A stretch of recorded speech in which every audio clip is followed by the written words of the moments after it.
On va calculer la limite pour x tendant vers 1 de l'expression suivante, donc racine de x plus 3 moins racine de 2x plus 2 sur 1 moins x. Donc première étape, c'est de remplacer tous les x par 1. Alors racine de 1 plus 3, ça fait racine de 4, ça donne 2, moins racine de 2 plus 2, donc racine de 4 donne 2, sur 1 moins 1. On obtient donc un cas 0 sur 0, qui est un cas indéterminé. Comme on a une différence de 2 racines au numérateur, il faut multiplier par le binôme conjugué, c'est-à-dire la même expression, mais avec un signe plus entre les deux racines.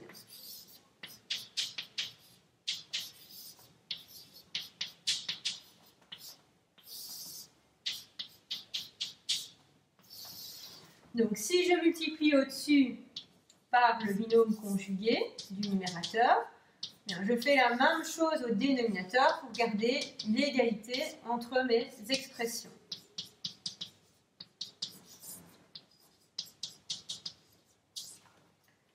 Donc, au numérateur, j'obtiens un produit remarquable, a moins b fois a plus b, qui me donne a carré moins b carré.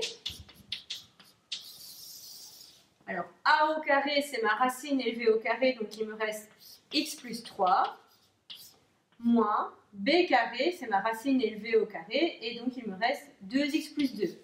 Je mets bien des parenthèses pour ne pas faire d'erreur de signe. Et au dénominateur, j'ai la même expression, donc 1 moins x fois ma somme de mes deux racines. Je simplifie mon expression au numérateur en retirant mes parenthèses. Donc précédé de rien, je garde le signe de chacun de mes termes. Précédé d'un moins, je prends l'opposé du signe de chacun de mes termes. Donc moins 2x moins 2. Je garde mon dénominateur.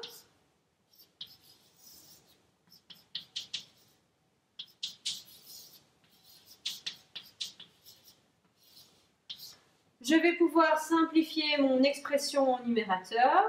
3 moins 2, ça fait 1, et x moins 2x, ça fait moins x. Donc, je simplifie. Ça va me donner 1 moins x sur 1 moins x fois ma somme de mes deux racines.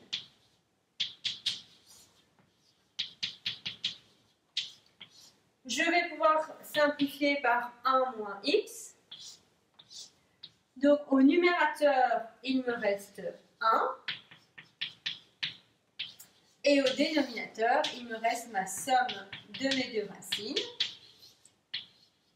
Et maintenant que j'ai simplifié, je peux à nouveau remplacer tous mes x par 1, ce qui me donne 1 sur racine de 1 plus 3, racine de 4, donc 2, plus racine de 2 plus 2, donc racine de 4, donc 2, ce qui me fait 1 quart. Je suis partie d'un nombre, j'arrive à un nombre, j'ai donc un point vide en 1 quart. Alors passons à la limite suivante. Donc c'est la limite pour x tendant vers moins 1 de 3x carré moins 2x moins 5 sur moins x carré moins 3x moins 2. Donc à nouveau, je remplace d'abord tous les x par moins 1. Donc 3 fois moins 1 au carré, 3, moins 2 fois moins 1, plus 2, moins 5, sur moins 1 au carré, donc moins 1 au carré, 1 avec le moins devant, moins 1, moins 3 fois moins 1, plus 3, moins 2. J'obtiens donc 0 sur 0, qui est un cas indéterminé. Ici, ce sont des polynômes, je n'ai pas de racine, donc il faut que je factorise.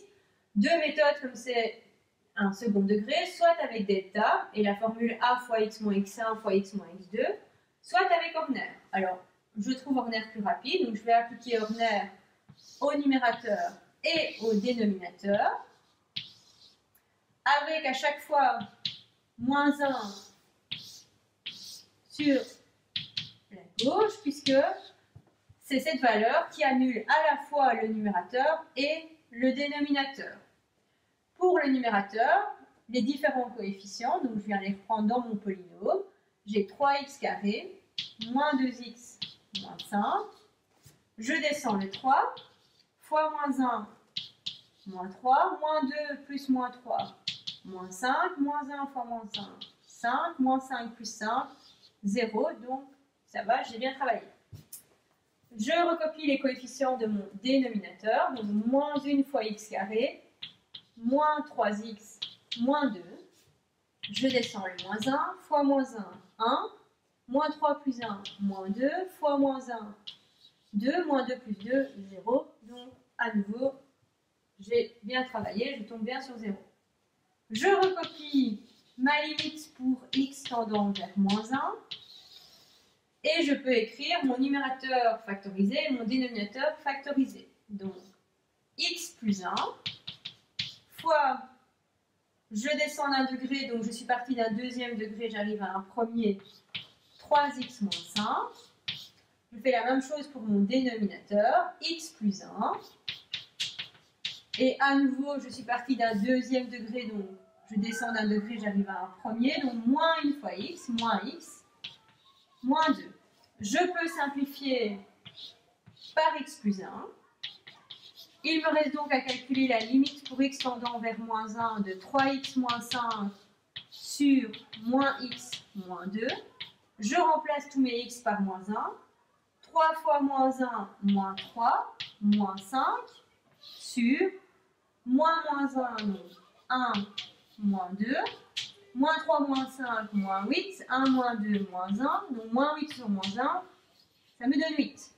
Je suis partie d'un nombre, j'arrive à un nombre, j'ai donc un point vide en moins 1, 8.